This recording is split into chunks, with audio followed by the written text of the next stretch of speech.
Gabrielle looked out the car window, observing the Christmas lights decorating the houses along the street. Her heart was filled with conflicting emotions after the evening she had just spent with her ex-husband Dylan's family. She hadn't expected that Christmas dinner could awaken so many dormant feelings within her. From a young age, Gabrielle had learned to rely only on herself. Raised by her grandmother after losing her parents as a child, she developed a strong sense of independence and a reluctance to depend on other people. When her beloved grandmother passed away, Gabrielle found herself completely alone in the world, further reinforcing her belief that she needed to be self-sufficient to survive. It was during a phase of intense loneliness that Gabrielle met Dylan, a colleague whose easygoing manner and easy smile seemed to brighten any room. From the first encounter, it was clear that Dylan was everything Gabrielle was not. He came from a large, loving family, accustomed to spontaneous hugs, shared laughter, and the security of knowing he always had someone to rely on. For Gabrielle, who had grown up surrounded by silence and longing, this reality was as comforting as it was terrifying. At the beginning, she maintained an emotional distance, observing Dylan with curiosity and caution, like someone looking out a window into an unknown world. But Dylan had a rare patience. He not only approached but also had the sensitivity not to rush Gabrielle. With light conversations during lunch and thoughtful gestures, he gradually made his way through the walls she had built around herself. When introduced to Dylan's family, Gabrielle felt as if she had entered a parallel universe. Catherine, his mother, immediately sensed the vulnerability hidden behind the young woman's reserved smile. It was as if Catherine's experienced eyes could see the scars Gabrielle tried to hide. Without invading, but also without hesitating, Catherine began to offer gestures of care and support that Gabrielle hadn't known how to receive for a long time. An extra plate sent to work, an unexpected hug at the end of a visit, or simply encouraging words in moments of doubt. For Gabrielle, Catherine became more than a mother-in-law. She became a maternal figure she didn't even know she still needed.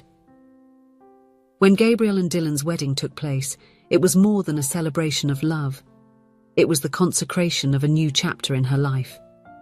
The ceremony, planned with simplicity and care, took place in the blossoming garden of Catherine's house. As she walked down the aisle, Gabrielle felt a wave of emotions envelop her. Her eyes, reluctant to lift, met Catherine's proud and emotional smile. In that moment, Gabrielle realized that she was not just joining Dylan, but also being welcomed by a family that, in some way, made her feel that she finally belonged somewhere. The first years of marriage were filled with happiness and companionship. Dylan continued to progress in his career, always ambitious and focused on professional growth. Gabrielle, on the other hand, felt comfortable in her position at the company, prioritizing stability. When Gabrielle discovered she was pregnant with her first child, a wave of emotions overwhelmed her.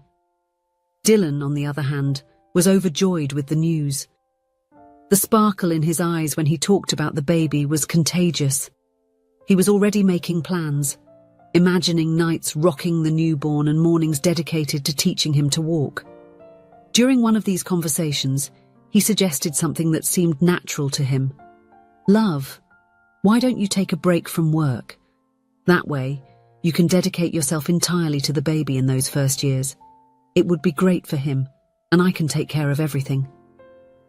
The proposal was like a spark in a barrel of gunpowder for Gabrielle.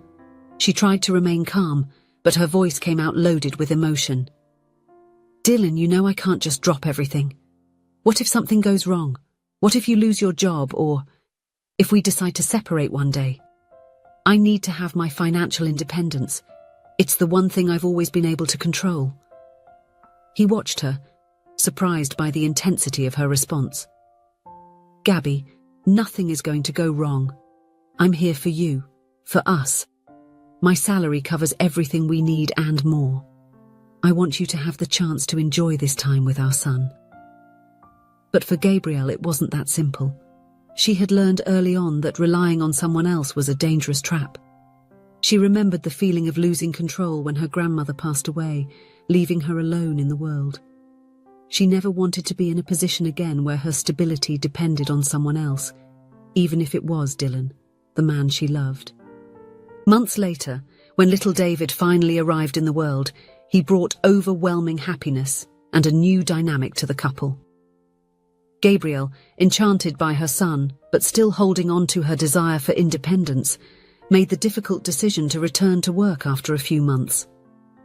With tears in her eyes, she left the baby at the daycare for the first time. Dylan, in turn, had not yet given up on the idea of Gabrielle staying at home. He frequently tried to convince her. "He's still so small, Gabby. Don't you think it would be better for him to have you around during these early years? It's something that doesn't come back." But Gabrielle, though moved by Dylan's concern, remained determined to continue working. When she was at home, Gabrielle dedicated herself to being the best mother she could be. She sang to David before bed, cradled him when he cried, and stayed up at night during the colic episodes. Even exhausted, she tried to make up for the time she spent away. But deep down, a restlessness persisted, a struggle between the pride of her independence and the fear of not being present enough for the son she loved more than anything. Catherine, the ever-watchful mother-in-law, often picked little David up early from daycare to spend time with her grandson. Gabrielle felt a pang of guilt, seeing the affection her mother-in-law had for the boy, but at the same time, she was grateful to have someone she could trust to help with David's care. It was on a regular work afternoon that Gabrielle's world collapsed. The phone's ring broke the focused silence, and when she answered, a nervous voice on the other end made her heart stop. It was the daycare director, informing her that her son David had fallen from a play structure and fainted. Rushing to the hospital with Dylan, she found herself questioning all her choices. Beside her son's hospital bed, watching little David asleep, Gabrielle felt the weight of her decisions. The boy was fine and was only being kept in the hospital for observations and to redo some tests and exams. It was when Dylan, concerned, made the comment that would trigger a series of events that would change their lives. "Gabrielle, I think this is a sign for you to quit your job and start staying with David." The phrase, spoken with genuine concern, touched deep wounds in Gabrielle. All the insecurity and fear of depending on someone came to the surface, resulting in a heated argument in the hospital room. "You think I'm going to depend on you, and if one day you decide to leave me, how will I manage without a job?" she fired back, exposing her most intimate fears. Dylan, shocked by his wife's reaction, tried to argue. "Gabrielle, this is crazy. We are a couple. You know that everything of mine is yours." But it was too late. The argument escalated, with accusations from both sides. Dylan insisted that if Gabrielle had been at home taking care of David, the accident could have been avoided. Gabrielle, in turn, felt attacked and misunderstood. The nurse who entered the room to see what was going on found a couple on the verge of collapse. That incident was the trigger for a series of discussions that culminated in the separation of Gabrielle and Dylan. In the months that followed, the ex-couple split parenting duties for David. The boy spent a week with each parent, regularly attending daycare since both continued working. Gabrielle felt torn between the guilt of not always being present and the pride in maintaining her independence. Catherine, the former mother-in-law who had become a maternal figure to Gabrielle, was saddened by the couple's separation. She understood Gabrielle's fears and insecurities, but also saw the love that still existed between her and Dylan. For Catherine, the whole situation seemed like a big misunderstanding that could be resolved with dialogue and mutual understanding. With Christmas approaching, the question arose of how little David would spend the holidays. It was agreed that the boy would stay with Dylan's family at Christmas and with Gabrielle on New Year's Eve. On Christmas Eve, when Dylan arrived to pick up David, the boy ran excitedly to the door, displaying the contagious smile that always melted his mother's heart. He was carrying in his small hands a drawing made especially for Santa Claus. David looked at Gabrielle, and with the innocence typical of his young age, asked, "Mummy, you're coming with us, aren't you? Please come." Gabrielle, taken by surprise, felt a tightness in her heart. "Darling, this time I can't. Mummy will see you soon after, I promise." David's countenance wilted, and he turned to Dylan for support, clutching his father's arm as if his presence could ensure that his wishes would be fulfilled. Dylan, who had so far maintained a discreet tone, cast a thoughtful glance at Gabriel. After a brief silence, he stepped forward, keeping his voice calm but with a sincerity that made his words resonate more strongly. "Gabriel, you know you are welcome in my family. Everyone there loves you. I'm sure they would be very happy if you came to spend the night with us." The invitation, unexpected in its simplicity, struck Gabriel to the core. She looked at Dylan and then at David, who was now watching her with hopeful eyes, holding his drawing. Finally, pressed by David's loving insistence and touched by Dylan's generous invitation, Gabrielle sighed deeply. Her voice came out low, almost as if she needed to convince herself. "All right, I will." The smile that lit up David's face was the immediate reward. He jumped into his mother's arms, squeezing her with all the strength of his little arms. Gabrielle looked at Dylan, who responded with a restrained but genuine smile. For a moment, she felt that despite everything, there was still a bridge not completely destroyed, a chance for something new. Upon arriving at Catherine's house, Gabrielle was surprised by a warm welcome that warmed her heart. Catherine hugged her firmly, as if wanting to convey through that gesture all the love she still felt for her. "I am so happy you came, my dear," said the ex-mother-in-law, her eyes shining with emotion. Soon, Dylan's siblings and other family members approached, each offering hugs, kind words and smiles that seemed to completely ignore the time and separation. It was as if the bond between them had never been shaken. Gabrielle felt a mix of relief and embarrassment as she was enveloped by that unexpected affection. For a moment, she hesitated to relax, but the familiarity of the environment, filled with laughter and the comforting aroma of Christmas spices, began to break down the barriers she still insisted on raising. While the adults talked, Gabrielle watched little David running back and forth, his eyes sparkling with happiness. He seemed dazzled by the festive atmosphere, proudly displaying his new toys to his parents, while taking frequent breaks to hug them with the spontaneity of someone who does not yet understand the weight of adult tensions. When Catherine passed by her again, gently touching her shoulder while handing her a cup of hot chocolate, Gabrielle realized something she had long avoided admitting. That place still had something of home. It was at the end of the night, when Catherine's house lights were already dimmer and the echoes of Christmas joy had given way to a peaceful silence, that the former mother-in-law approached Gabrielle with a welcoming smile, lightly touched Gabrielle's shoulder, inviting her for a conversation. "Dear, come with me for a moment," she said, guiding Gabrielle to the porch. They sat on a small wooden bench decorated with a Christmas blanket, and Catherine held Gabrielle's hands in hers. "Gabrielle, you can't imagine how happy I am that you came today. These months when you and Dylan were apart were not easy for anyone, but for me it was especially painful. We have always loved you like a daughter, and that has never changed, not even for a moment." Catherine's words hit Gabrielle with unexpected force. A lump formed in her throat, and discreet tears began to roll down her face. "Thank you, Catherine," she murmured, her voice laden with vulnerability. "I thought you were hurt with me, that maybe I had lost you too. But thank you for welcoming me so warmly." Catherine squeezed Gabrielle's hands more firmly, her eyes now overflowing with love and understanding. "My dear," she continued, her voice trembling slightly, "this is how families should be. Even when we disagree, even when the paths become difficult, the love remains. You will never stop being part of this family, because the bond we share goes beyond circumstances. David will always be our connection, but what I feel for you is something that comes from the heart, like a mother to her daughter.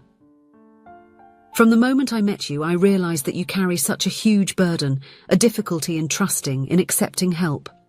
But dear, no one should face the world alone.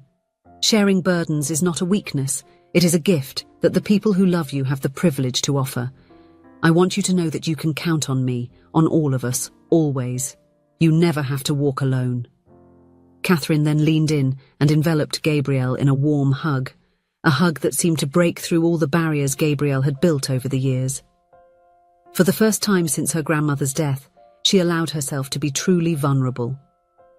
On the way back home, the silence in the car was filled only by the soft breathing of David, asleep in the back seat, holding one of the toys he had received on that magical night. Her gaze turned to Dylan, who kept his eyes on the road but seemed lost in thought. Gabriel felt her heart tighten. There was so much that needed to be said, so much that had been left unsaid out of pride and fear. "Dylan, I need to say something. I'm sorry. Our arguments, our separation. I know it hurt you, and also our family. Today, after everything, I can see that you only wanted the best for David and me. But fear blinded me. I'm sorry for not realizing that sooner." Dylan quickly glanced away from the road to Gabriel. "Gabriel, I was wrong too. I pressured you when I should have supported you. I never wanted you to feel suffocated or undervalued. I just wanted to protect you and David. But I ended up doing the opposite. I'm sorry for not understanding what you needed." Dylan gently squeezed her hand without taking his eyes off the road, but his expression softened, as if a weight had been lifted from his shoulders. That Christmas night marked the beginning of a new phase in Gabriel's life. She finally understood that being part of a family did not mean losing her independence, but rather gaining a network of support and unconditional love. Gradually, she and Dylan began to reconnect, rebuilding their relationship on more solid foundations of mutual understanding and respect. In the weeks that followed, Gabriel and Dylan started having long conversations, sharing their fears, expectations, and dreams. She opened her heart, explaining how the fear of depending on someone had shaped many of her decisions. Dylan, in turn, expressed his desire to be a true partner, supporting Gabriel in her professional and personal choices. Dylan's family, especially Catherine, continued to be a pillar of support for the couple. Gabriel, now more open to receiving help, began to appreciate the moments when her mother-in-law took care of David, seeing it not as a failure on her part, but as a blessing to have people who loved her son as much as she did. As time went by, Gabriel realized that her strength came not only from her independence, but also from her ability to connect with others. She learned that vulnerability was not synonymous with weakness, but rather with the courage to open up and trust. The following Christmas was celebrated with even greater joy. Catherine's house was filled with laughter, love, and gratitude.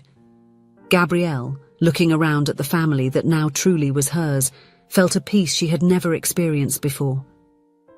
She finally understood that the true meaning of family was being there for each other, in good times and bad, sharing not only responsibilities, but also the joys of life. As she watched Dylan playing with David near the Christmas tree, Gabrielle smiled, grateful for the journey that had brought her there. She knew that challenges would continue to arise, but now she would face each one not alone, but with the love and support of her family by her side. If you enjoyed the story, please leave a comment with a rating from 1 to 5 to show how much you liked it. Also, watch the video that is now appearing on your screen. See you soon.